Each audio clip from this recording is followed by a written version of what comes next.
My name is Amanda, but some call me Noor. I converted to Islam when I was 15 years old. It's been a decade and a half since then, but my faith has only grown stronger. Here is my story. I guess you could say my journey to Islam started at birth, as it does with everyone really. I was born into an American Air Force family living abroad in the UK. My parents were young and not religious at the time. It was more about fun and partying back then. I grew up hanging out in bars and pubs with my mom and don't recall having many friends my age. We moved around a lot because of the military and eventually ended up in a tiny little town in Alabama. This is where you could say I found God or realized that God existed. I started going to a Southern Baptist church with our neighbors and became heavily invested in all things Christ. I sang in the choir, joined the youth puppet team, and began mission work.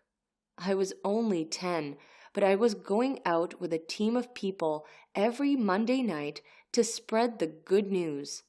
I spoke to strangers, adults, teenagers, other kids about how they should accept Jesus into their heart. A strange thing happened, though, during this time of my life.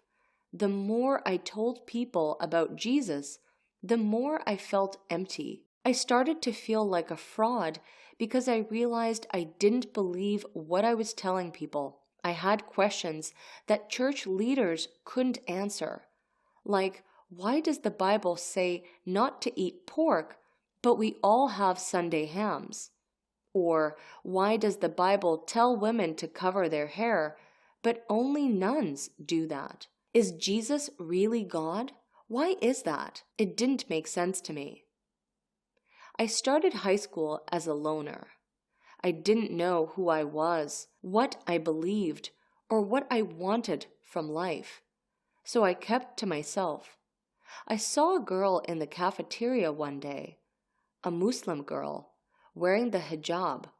I thought to myself that she seemed so sure of herself.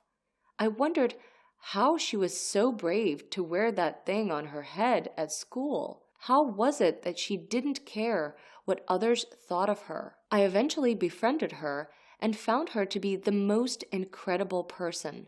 She was born Muslim from a Palestinian family. She really had it all together.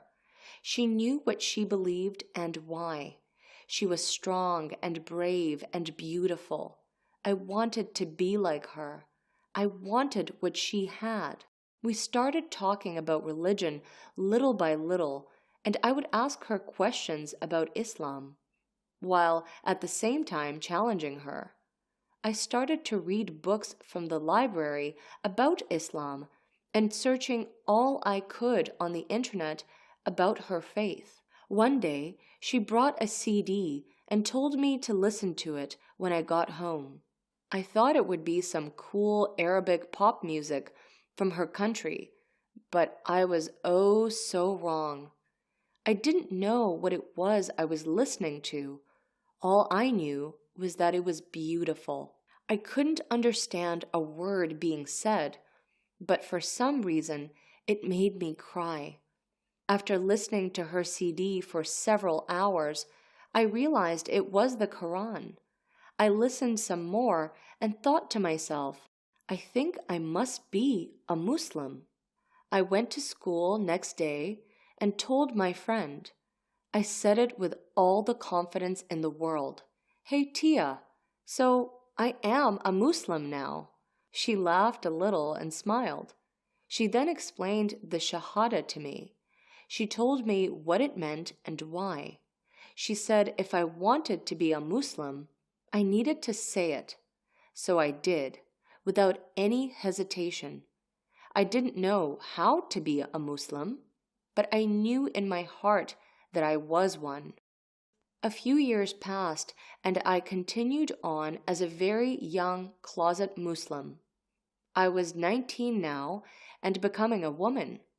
I started to make a few Muslim girlfriends and was really starting to practice Islam. One day, a friend of mine mentioned that maybe if I got married, that would help me on my journey. She explained if I had my own home with a husband, that I could practice Islam as I wish and wear hijab if I wanted. Finally, I got married because things at home got really bad for me. My parents had a hard time with it all. The hijab, the marriage, the newish religion. I couldn't blame them though. It has taken over a decade, but I think they finally see that Islam makes me who I am. It makes me whole. It gives me strength and makes me a better person. Now I have a beautiful daughter. My hope for our baby girl is that she will be strong and brave, even when it is hard, that she will carry my story with her and remember that everyone is born a Muslim.